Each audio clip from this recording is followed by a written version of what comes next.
2 ढाई महीने पहले फ्लिपकार्ट ने बंद कर दिया है। उसके बाद एक नया प्रोग्राम इन्होंने। हेलो जी, हेलो, वेलकम है आपका एक और वीडियो पे स्वागत है। चैनल का नाम ई कॉमर्स का अड्डा। ठीक है, आज हम बात करने वाले हैं FBF के बारे में, फुलफिलमेंट बाय फ्लिपकार्ट के बारे में। आप जो भी एग्जिस्टिंग सेलर होंगे, जो 2 साल से, 2.5 साल से या 1 साल से, 1.5 साल से जो भी कर रहे हैं फ्लिपकार्ट पे काम, उनको पता होगा कि पहले एक फ्लिपकार्ट का प्रोग्राम चला करता था सेलर स्मार्ट के नाम से।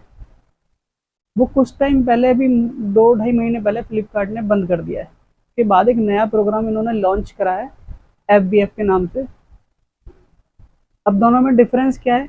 जो सेलर स्मार्ट हुआ करता था, स्मार्ट सेलर या सेलर स्मार्ट, उसमें ये लोग सेलर के वेयरहाउस को as a Flipkart warehouse recommend करते थे और ट्रीट करा दिया करते थे। जो भी रैक वगैरह, जो भी उसकी रिक्वायरमेंट हुआ करती थी, ये वहाँ फुलफिल करा दिया करते थे।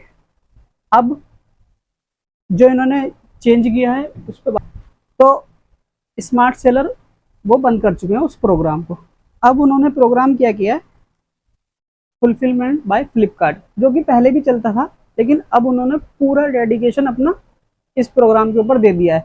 जो भी पहले स्मार्ट में सेलर थे, उनको उनके मैनेजर के थ्रू कॉल आती है और सीधा वो कहते हैं कि FBF को ज्वाइन करो।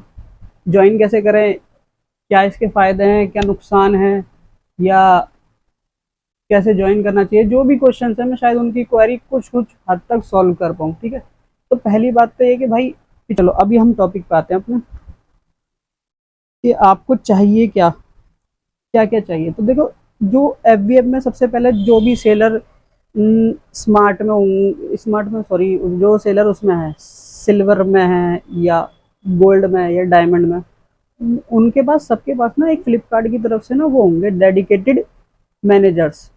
ठीक है, वो आपको कॉल भी करते होंगे, आपको ऑप्ट इन करने के लिए भी कॉल करते होंगे कि ऑफर ऑप्ट इन कर लो, या वो इसके लिए भी बहुत फ़ोन करते होंगे कि सर इसमें ऑप्ट इन कर लीजिए, FBF जो प्रोग्राम अब नया आया। ये प्रोग्राम और पुराने प्रोग्राम में फ़र्क क्या है? पहले वाला जो स्मार्ट था ना, सेलर स्मार्ट, उसमें ये था कि जो आपका वेयरहाउस है, जो भी आपका वेयरहाउस जहाँ से आप कर रहे हो, उस वेयरहाउस को ऐसे ट्रीट किया जाता था कि ये फ्लिपकार्ट का वेयरहाउस है, लेकिन वो पर्टिकुलर आपके लिए। ये नहीं कि अदर सेलर भी वहाँ माल रखवा दें, सिर्फ आपके लिए। यूनिट भी डिसाइड करी दी जाती थी कि 1 लाख यूनिट तक आप यहाँ ट्रीट कर सकते हो। वो विजिट होती है, सब तरीके से रैक वैक सब उस तरीके से वो रखवाया करते थे कि भाई जैसा उनके नॉर्म्स होते हैं वो फुलफिल करनी पड़ती थी। Barcode printer, gift wrap printer, सब स्कैनर वगैरह सब वो आके विजिट भी करते हैं, ऑडिट भी करते हैं, सब चेक करते थे। वो प्रोग्राम कर चुके हैं ये बंद। अब क्यों बंद करा ये तो पता नहीं भाई। ठीक है, अब इन्होंने ये प्रोग्राम करा है कि जो फ्लिपकार्ट के वेयरहाउसेज हैं वहां पर माल आप भेजिए। जैसे कि मान लो मैं दिल्ली से हूँ, ठीक है, छोटी सी बात। अब मेरे को इनका फोन आते हैं मैनेजर्स के कि भाई जिस स्टेट में ना, ये लोग क्या करते हैं, आपकी बैकएंड से सेल चेक कर लेते हैं कि आपकी महाराष्ट्र में कैसी सेल है, आपकी तेलंगाना में कैसी सेल है, आपकी कर्नाटक में कैसी सेल है। तो उस सेल के डिपेंड पे ये मैनेजर लोग बोलते हैं कि भाई आपकी यहाँ सेल आपकी अच्छी है, तो आप इन एरियो में अपना वेयरहाउस कर लीजिए, कोशिश कीजिए। अब वेयरहाउस करने के लिए सबसे पहले क्या चाहिएगा, जो GST का रूल है ना, GST का रूल है कि एक स्टेट से ही GST ले सकते हैं और GST रजिस्ट्रेशन कर सकते हैं। अब हमें दूसरे स्टेट में जब बिजनेस करना पड़ेगा, हम स्टॉक ट्रांसफर नहीं कर सकते, पहली चीज, क्योंकि ये GST का रूल है कि जो स्टॉक ट्रांसफर है ना वो एक स्टेट के अंदर ही होगा। मींस एक स्टेट के अंदर के पिन कोड कितने भी हो आप कर सकते हो स्टॉक ट्रांसफर एक स्टेट के अंदर। मतलब दिल्ली की किसी भी बाउंड्री के अंदर मैं माल विदाउट सेल, मतलब स्टॉक ट्रांसफर दिखा के अपने दूसरे गोदाम पे भेज सकता हूँ। ठीक है, सिंपल सी ये बात है। अब बात आती है कि मान लो मैं अब महाराष्ट्र का रजिस्ट्रेशन मुझे लेना पड़ेगा FBF के लिए, क्योंकि अगर मुझे महाराष्ट्र के वेयरहाउस में माल भेजना है फ्लिपकार्ट के, तो सबसे पहले मेरे पे वहाँ का एक GST रजिस्ट्रेशन होना चाहिए। ठीक है, अब GST रजिस्ट्रेशन क्या है, जो इनकी तरफ से जो टीम है वो करवा देती है GST रजिस्ट्रेशन। अब मुझे जो, जहाँ तक मेरे को खबर है या जो भी है, वो मुझे लगता है कि वो थोड़ा सा ना इलीगल तरीके से करवा रहे हैं, जहाँ तक मुझे भी पता है। क्योंकि देखो जहां भी आपका माल, मान लो मैं महाराष्ट्र का लेता हूँ सिंपल सा एक रजिस्ट्रेशन, तो क्या वहां मेरा एक प्रॉपर मेरा भी ऑफिस होना चाहिए, रजिस्ट्रेशन जब मिलेगा, ठीक है, पहली बात सही तरीके में।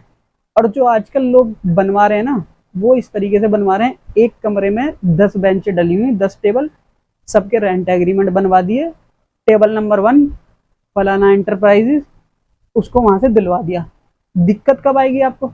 आप यहाँ से माल भेज दोगे, कोई दिक्कत नहीं, वेयर हाउस में पहुंच जाएगा, कोई दिक्कत नहीं, सेल आएगी, कस्टमर पे पहुंच जाएगा, कोई दिक्कत नहीं। दिक्कत आएगी जब आपका माल रिटर्न आएगा, ठीक है। अब जब रिटर्न आएगा यहाँ से, तो आपने भेज दिया, कोई दिक्कत नहीं, जब रिटर्न आएगा ना, तो वो रिटर्न भेज रहे हैं स्टॉक ट्रांसफर करके, ना कि सेल काट के, सीधी सी बात। क्योंकि जब हम दूसरे स्टेट का जीएसटी ले लेंगे ना, हम स्टॉक ट्रांसफर नहीं करेंगे, हमें पता करना क्या है। अब मैं बता नहीं पा रहा हूँ किस तरीके से, लेकिन हमें पता क्या करना होगा। जैसे मैं दिल्ली से हूँ, अब मुझे महाराष्ट्र वाले अपने वेयर हाउस में माल भेजना है फ्लिपकार्ट के, तो सबसे पहले मुझे यहाँ से वहां का जीएसटी लेना होगा, ठीक है। जीएसटी में उन वेयर हाउसेस के एड्रेस ऐड कराने पड़ेंगे, एडिशनल प्लेस ऑफ बिजनेस में, वो सब सीएवीए के काम है, हो जाते हैं, ठीक है। फिर उसके बाद मुझे यहाँ से वहां सेल दिखानी पड़ेगी, ना कि स्टॉक ट्रांसफर, ठीक है। 100 रुपए की चीज मान लो मैं लेता हूँ, ठीक है। अब भाई 100 रुपए की अगर मैंने यहाँ पे कोई जीएसटी पे खरीद रखी है, तो उस चीज को सबसे पहले मुझे वहां भेजनी पड़ेगी। तो कोई भी सीए लोग, कोई भी हो, मिनिमम 10% मार्जिन होता है, तो वो मुझे 10%, 110 में यहाँ से सेल दिखानी पड़ेगी। ये मेरा 10 रुपए का लॉस, कि मैं अपने ही जीएसटी पे आपस में हेर फेर कर रहा हूँ, उसमें 10 रुपए की मेरा ये लॉस। प्लस यहाँ पे मैंने खरीदा तब जीएसटी लगा, अब मैं अपनी पे बेच के तब भी जीएसटी मुझे लगाना पड़ेगा वहाँ, कि भाई फलाना एंटरप्राइजेज दिल्ली और वही XY एंटरप्राइजेज महाराष्ट्र, जीएसटी आपस में सेल करेंगे हम, तो उस पर भी जीएसटी लगा के, क्योंकि स्टॉक ट्रांसफर नहीं हो सकता भाई इंटर स्टेट, इंट्रा स्टेट कितना भी कर लो, इंटर स्टेट स्टॉक ट्रांसफर नहीं होगा, सेल ही दिखानी पड़ेगी, ठीक है। चलो सेल दिखा के मैंने वहाँ भेज दी, माल चला गया, कस्टमर तक जा रहा है, ठीक है। अब भाई ऑर्डर देखो 10 आए, ठीक है, 2 रिटर्न भी आएंगे, ठीक है। अब जो रिटर्न आ रहे हैं, तो ये लोग क्या कर रहे हैं उसको, ये लोग सीधा महाराष्ट्र से स्टॉक ट्रांसफर बना के भेज दे रहे हैं दिल्ली। क्यों? क्योंकि महाराष्ट्र में आपका तो कोई ऑफिस है नहीं इन प्रेजेंट, जैसे मैं यहाँ खोल के बैठा हूँ, वहां तो इन्होंने एक फर्जीवाड़ा चल रहा है, एक छोटे से टेबल पे जीएसटी पेल रखे हैं, ठीक है। वहां पे तो कहीं आपका ऑफिस नहीं है, वहां आपका कोई बंदा नहीं है, वहां आपकी कोई टीम नहीं है, टीम तो सारी आपकी दिल्ली में है ना, जैसे ये लोग करवा रहे हैं लोगों से, तो ये भेज दे रहे हैं वहां से स्टॉक ट्रांसफर करके, और ये आपकी सेल शीट में मिल जाएगी। तो ये गड़बड़ कर रहे हैं, पहली बात ये गड़बड़ है, ठीक है।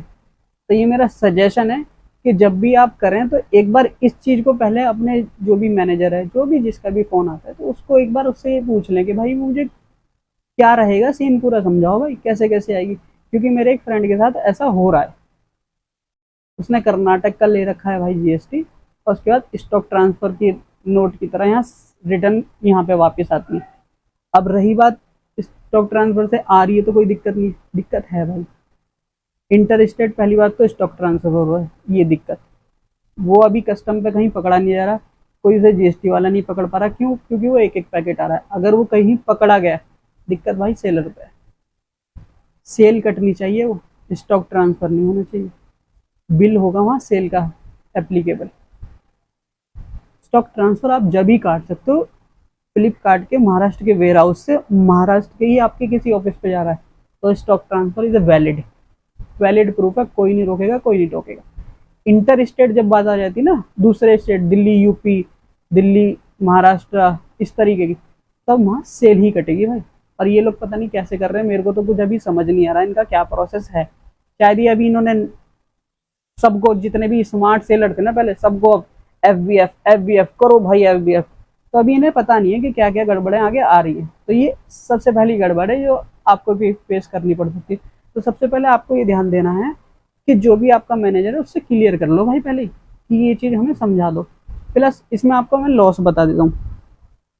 देखो मेरे हिसाब से, देखो जब मैं कोई चीज़ यहाँ 10 रुपए की खरीद के ला रहा हूँ दिल्ली में, अब उसे महाराष्ट्र में स्टॉक ट्रांसफर होगा नहीं, उसे मैं भेजूंगा सेल, एज ए सेल। आप 100 वाली चीज़ लेके 100 में तो बेच ही नहीं सकते भाई, कोई सी भी बिजनेस की किताब पढ़ लो, ये तो रूल कहता ही नहीं है, ठीक है। अब आपको उसे क्या करना पड़ेगा, अपने ही जीएसटी पे उसे सेल दिखानी पड़ेगी, मिनिमम प्रॉफिट पे 10% पे दिखा दो, 100 वाली चीज 110 पे दिखा दी मैंने, ठीक है, 10 रुपए का तो ये लॉस हो गया। क्यों? क्योंकि वहां जाके आपकी 10 रुपए की ऑटोमेटिक कॉस्ट बढ़ गई। जो चीज यहाँ दिल्ली में रह के आप 100 की लेके बेच रहे थे, अब वो वहाँ महाराष्ट्र में आप 110 की लेके बेच रहे हो, ठीक है। प्लस जीएसटी का भी मेरे यहाँ से लेके उस पोर्टल पे चढ़ जाएगा, जो भी जितना भी अमाउंट बैठेगा, 5% वाला होगा तो जो भी है जितना भी अमाउंट बैठेगा, ठीक है, वो, ठीक है ना, वो मेरा लॉस इस पोर्टल से मेरे महाराष्ट्र वाले पोर्टल पे पड़ा रहेगा। सेकंड चीज ये लॉस है, जैसा मेरे को लगता है, ये मेरा सजेशन है, आप इसको ना एक बार अपने सीए से कंसल्ट कर लेना, या जो ये मैनेजर वगैरह बोलते हैं इनसे कंसल्ट करना कि भाई सीन समझाओ पहले पूरा, ठीक है। तो कॉस्ट में भी ये इफेक्ट पड़ेगा, ये चीज मैंने आपको बता दी। प्लस मेरे हिसाब से ना ये रूल बहुत ब्रेक कर रहा है, मेरे को जैसा लगता है। क्या ये रेडी नहीं है अभी इस प्रोग्राम के लिए, क्या है ये मेरे को पूरी चीज़ें नहीं पता, लेकिन मेरे को अभी लगता है, मेरी सजेशन ये कि भाई आप कंसल्ट करके करना, जो भी आपके टैक्स कंसल्टेंट। मैं नहीं कर रहा ये प्रोग्राम फिलहाल ऑप्टिल। मेरा जब से स्मार्ट सेलर सबका जब से ख़त्म हुआ है, स्मार्ट सेलर नॉर्मल में चल रहा है काम, नॉर्मल में ही ऑर्डर आ रहे हैं। हालांकि रोज़ मैनेजरों के प्रेशर आते हैं, सर करा लो, यहाँ से स्टेट से करा लो, यहाँ से लिस्टिंग पे इफेक्ट हो रहा है, सर ऑर्डर डाउन हो रहा है, ये है वो है, सब मैनेज कर लूँगा। मैंने उनको यही गणित समझाया होगा कि भाई मुझे ये समझा दो कि ये कैसे होगा। अब मैं ऑटोमेटिकली अपनी जो मैं एक 100 की ले रहा हूँ उसको मैं 110 120 रुपए की खुद ही कॉस्ट बढ़ा लूँ 20 रुपए की, तो ये मेरे से बड़ा बेवकूफ़ तो कोई नहीं है, एक स्टेट का रजिस्ट्रेशन लेके सिर्फ, ठीक है ना। तो अगर आपको आज की वीडियो में भाई कुछ भी इंफॉर्मेटिव लगा हो तो वीडियो को भाई लाइक कर देना, और जैसा प्यार आपने पहली वीडियो पे दिखाया, इससे क्या ना मोटिवेशन मिलता है, और कुछ नहीं है कि क्या है भाई क्या हो रहा है, सिंपल मोटिवेशन है कि अगली जब मैं वीडियो डालूंगा या कुछ भी बनाऊंगा ना, तो मैं ये कोशिश करूंगा वो पहली वाली से बेटर हो, आपको जिससे पहले वाले से ना ज़्यादा नॉलेज दे पाऊँ। और कुछ नहीं है पर्पस कि भाई ये है लाइक करो, वो करो, फलाना करो, नहीं करना कोई बात नहीं, नहीं अच्छा लग रहा कोई दिक्कत नहीं, मत करो, मत देखो। अगर आपको पसंद है, इन्फॉर्मेटिव लगे, थोड़ी भी मेरी बात में सच्चाई लगे या लॉजिकल लगे, तो भाई लाइक करो, शेयर भी करो और सब्सक्राइब भी कर दो चैनल को। सब्सक्राइब का फायदा ये होगा कि जो भी मेरी नेक्स्ट वीडियो आएगी तो आपके पास नोटिफिकेशन पॉपअप की तरह आ जाएगा। तो अगर आपके फायदेमंद हो नेक्स्ट वीडियो तो आप देख लेना, नहीं फायदेमंद हो तो मत देखना, ठीक है। अच्छा ये बात हो गई कि जो एग्जिस्टिंग सेलर है उनके लिए। अभी मैं को लाइक करो और चैनल को सब्सक्राइब करो, वीडियो को लाइक करो, बहुत सारा प्यार दिखाओ, ऐसे ही वीडियो मैं लाता रहूँगा, ये मेरी गारंटी है, श्योरिटी है भाई, ठीक है। चलो थैंक यू वेरी मच।